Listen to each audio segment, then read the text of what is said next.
Becoming a naturalist, the art of noticing. Growing up in the countryside, the fondest memories I have of childhood involve being outside in the garden, in the field, or in the woods. I had abundant opportunity to notice the natural world around me.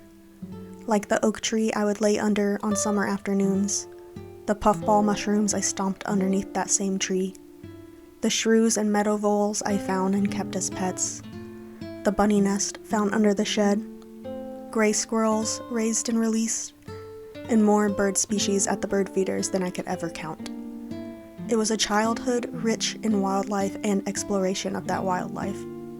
Having access to over 60 acres of wild space in farmland meant I had what felt like endless time and space to explore the natural world, so I came to know the daily rhythm of it.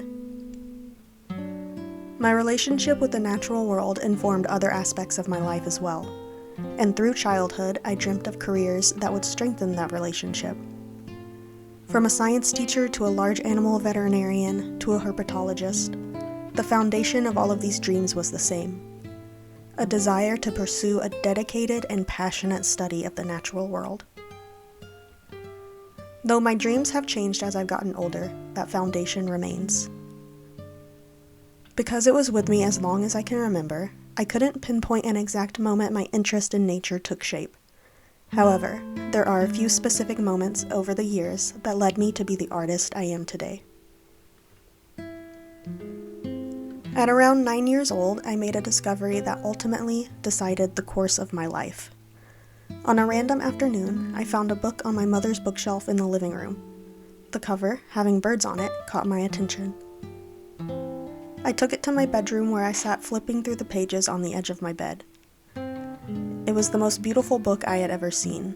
It was filled with unique handwriting and intricate nature illustrations. That book was The Country Diary of an Edwardian Lady by Edith Holden.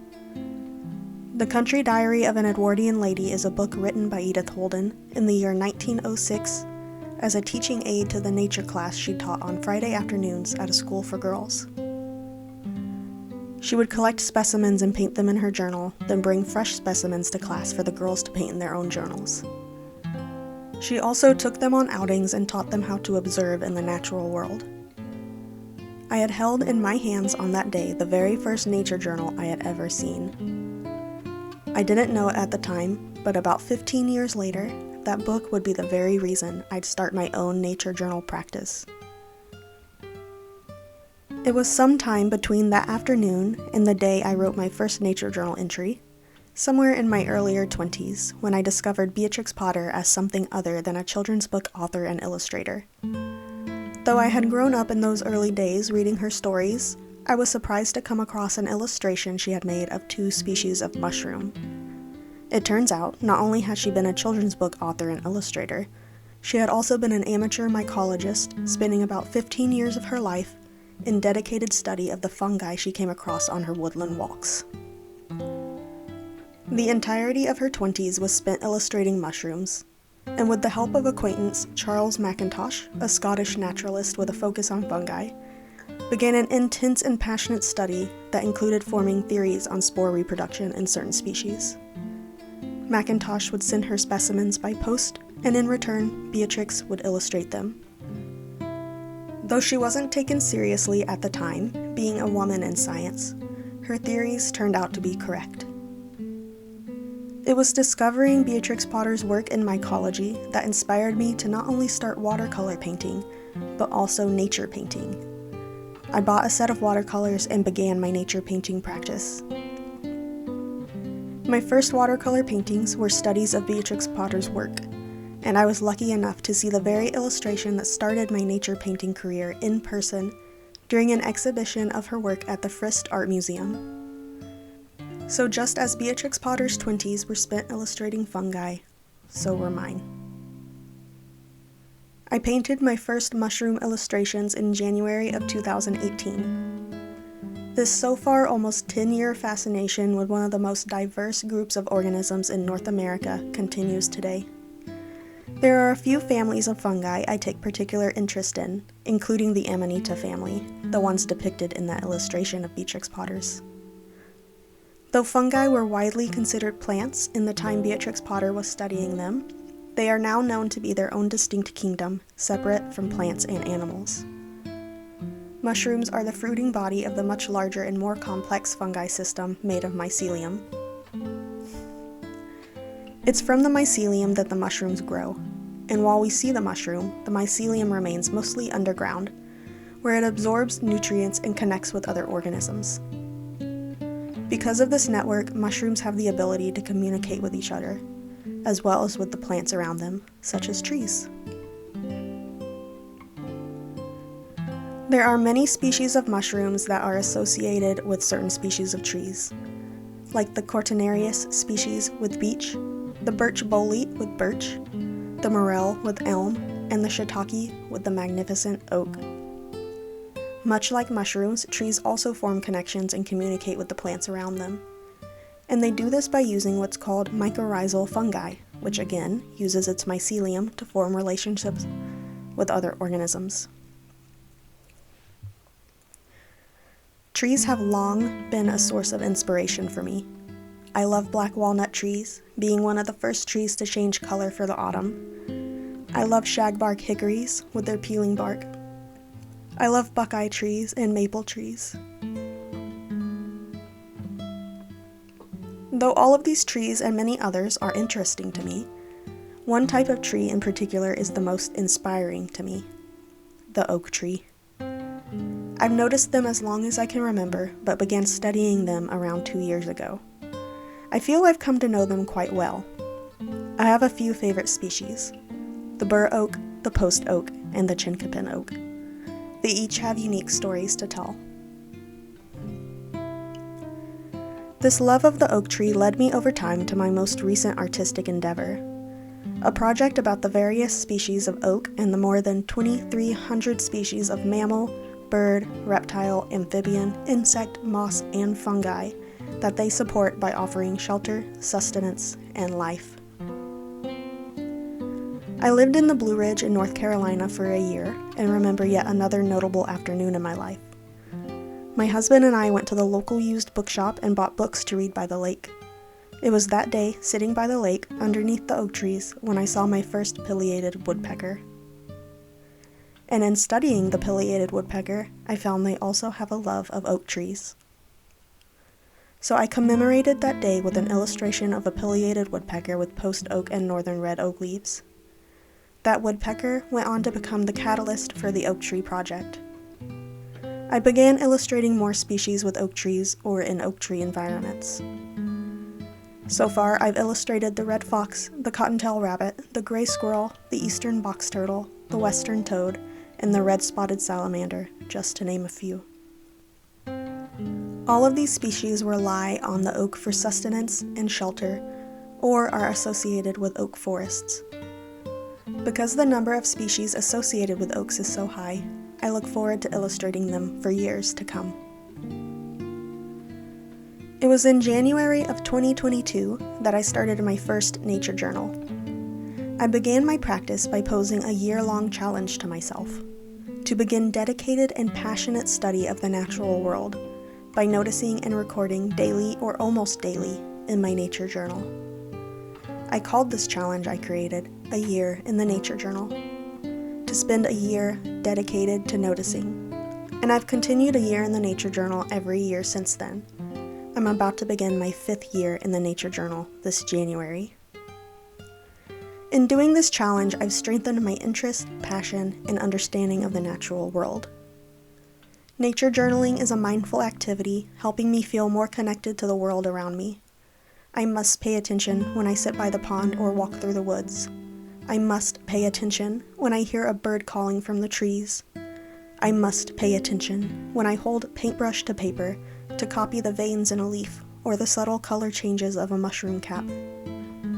As Mary Oliver said, to pay attention, this is our endless and proper work. In 2023, I joined the Tennessee Naturalist program and began a year-long study to become certified as a Tennessee Naturalist. I participated in lectures and fieldwork with ecologists, entomologists, biologists, and other experts in various fields. I also completed 40 hours of volunteer work to gain the title of Certified Naturalist. I dedicated myself to learning the names of common species, learning ways to help preserve the wild space around me, and learning how to get better at paying attention. A certification isn't necessary to call yourself a naturalist. I've mentioned several naturalists whose work is still remembered 200 years later, and they had no certification. Edith Holden, Beatrix Potter, and Charles McIntosh. All of these people were naturalists. So what is it that they had in common? What made them naturalists? The dedicated and passionate pursuit of knowledge of the natural world.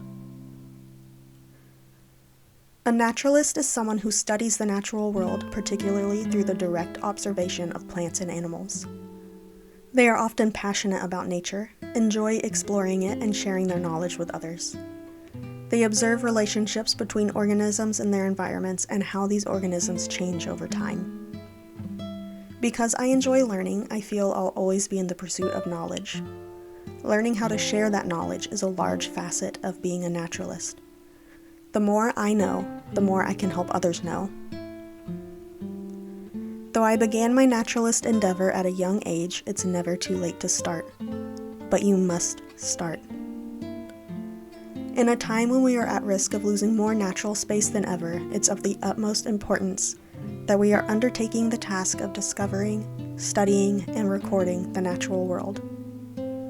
By doing this, you may very well be making the last written record of a species. Think of all the occurrences that happen around you every day. Every single occurrence in nature is unique and wonderful and worthy of being noticed. Though you've probably seen an American robin, you've never seen this particular robin on this particular day. And you never will again. There are so many people who pass by without recording, and many more who pass by without noticing. If we are to protect and preserve the species that are so important to the ecosystems around us, we must observe and record what we experience.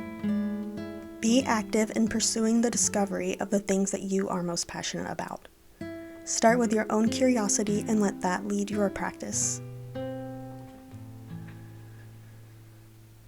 October 2025 was spent as the artist in residence in the Great Smoky Mountains National Park. I stayed in the park where I had access to many trails and the nature of one of the most biodiverse areas in North America, the most biologically diverse national park, and one of the most biologically diverse temperate ecosystems in the world. I observed the local species and recorded them in my nature journal. I had many special opportunities, like a one-on-one tour of the species collection of the park with the collection's curator, a commissioned project for the local herpetologist, a tour of the Appalachian Science Research Center with the research coordinator, who has a species of lichen named after him, engaging in visitor programs, and many more exciting opportunities. I've now moved on from my Tennessee Naturalist certification and am pursuing another certification. This time, I'm working with the John Muir Law's Wild Wonder Foundation to become a certified nature journal educator. It's my hope to one day be a freelance nature journalist. Though I'm still working on getting where I want to be, I've had quite a few successes so far. I created a nature enrichment program at a local school and teach kids about the importance of nature, much like Edith Holden did. I've taught nature journaling classes at a local park with a program I developed for my certification. I've volunteered with nature journaling programs and citizen science programs, and I was the October 2025 Great Smoky Mountains National Park Artist in Residence. It seems to be a growing list of nature-based endeavors and successes. Janet Marsh, another naturalist and nature journalist I admire, wrote in her nature journal, "More is to be learned by quietly watching and listening to bird, insect, or animal for a few hours than anything the textbook can offer." Outside, right now, is a world teeming with wildlife. Go sit in it, be still, watch and listen. For to know nature and to know oneself come at last to the same thing.